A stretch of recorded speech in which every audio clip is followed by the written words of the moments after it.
ஆண்டவர் இரட்சகருமாக இயேசுவின் இனிதான நாமத்தினால் உங்களை வாழ்த்துகிறேன். இந்த நாள் நம்முடைய ஆவிக்குரிய சிந்தனைக்காக 1 கொரிந்தியர் 2 அதிகாரம் 10 ஒரு பகுதியை நான் வாசிக்கிறேன். நமக்கோ தேவன் அவைகளை தமது ஆவியினால் வெளிப்படுத்தினார். பாருங்கள், தேவன் தமது ஆவியினால் காரியங்களை வெளிப்படுத்துகிறவர். எவைகளை?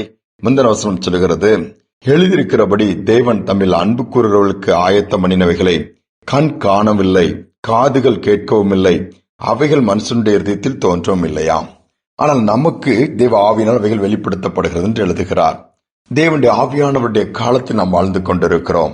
ஆவியானவர் நம்மோடு கூட இருப்பார் என்று சொன்னால் நிச்சயமாக வரும் காரியங்களை நமக்கு அறிவிப்பார், நடக்க வேண்டிய வழியில் நடத்துவார். அவரை குறித்து யோவான் 14 அதிகாரம் மற்றும் 16 அதிகாரத்தில் இயேசுவே தெளிவாக சொல்லி இருக்கிறார்.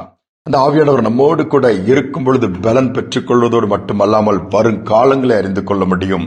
தாவீதை குறித்து சொல்லும் பொழுது தாவீதை எதிர்காலம் மட்டுமல்ல, அவருடைய சந்ததிகள் எப்படி இருப்பார்கள் என்று சொல்லி கர்த்தர் அங்கு சொல்கிறதை பார்க்க முடிகிறது. ஆபிரகாமோடு ஆண்டவர் பேசும்பொழுதும் வரும் காலங்களை காண்பிக்கிறார், காரியங்களை காண்பிக்கிறார், சந்ததிகளை குறித்து பேசுகிறார், சொல்லிக்கொண்டே போகலாம்.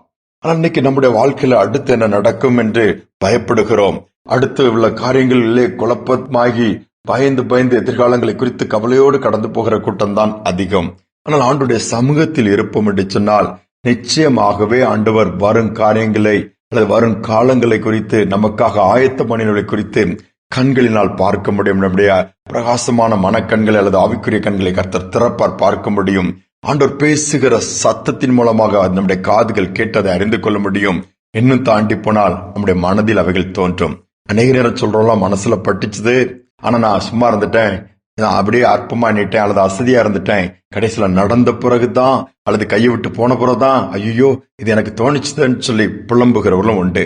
இந்த நாட்கள்ல அவனுடைய சமூகத்திலிருந்து காரியங்களை கேட்போமானால் பெற்றுக்கொள்ள முடியும். ஒரு அருமையான ஏழை விதவை தாய், ஒரு மகள் ஒரு மகன், 2 பேரும் கணவன் இல்லாதனாலே கஷ்டப்பட்டு படிக்க வைக்கிறார்கள். மகள் மூத்தவள், எப்படி படிக்க வைக்க முடியும் என்று பயந்த நாட்கள் உண்டானால் அதையும் படிப்புக்குள் வந்து நல்லா படித்து வேலையும் பார்க்க ஆரம்பித்து விட்டால் எதிர்காலம் கணவன் இருந்தால் நல்ல ஒரு மணமகனை பார்த்து ஏற்படுத்தி வைக்க முடியுமே இல்லை. ஆனாலும் என் பரம தகப்பன் இருக்கிறார் என்று ஜெபத்தில வைத்து ஜெபித்துக் கொண்டே இருந்தார்களாம். ஆண்டவர் உணர்த்தினார், ஒரு நாள் உன் மகளுடைய திருமணம் நேர்த்தியா நடக்கும், நானே நின்று நடத்தி கொடுப்பேன், ஆனால் நீ எதிர்பார்த்ததை காட்டுவது பெரிதாக இருக்கும் என்று பேசுகிறார். இந்த தாய்க்கு ஒன்றுமே புரியவில்லை. ஆனால் நாட்கள் கடந்து கொண்டிருக்கிறது. ஒரு பக்கம் பயமும் வந்துவிட்டது, என்னடா பண்ணுவது என்று சொல்லி மீண்டும் ஆண்டவர் பேசினார். திடீரென்று சொல்லி காரியங்களை நான் செய்வேன், வழிகள் உண்டாகும், தடைகள் மாறும் என்று. ஒரு நாள் அப்படி இருக்கும் பொழுது அந்த ஆலயத்தின் போதகர் ஆலயம் முடிந்தவுடனே இந்த குடும்பத்தை கூப்பிட்டு பேசுகிறார்.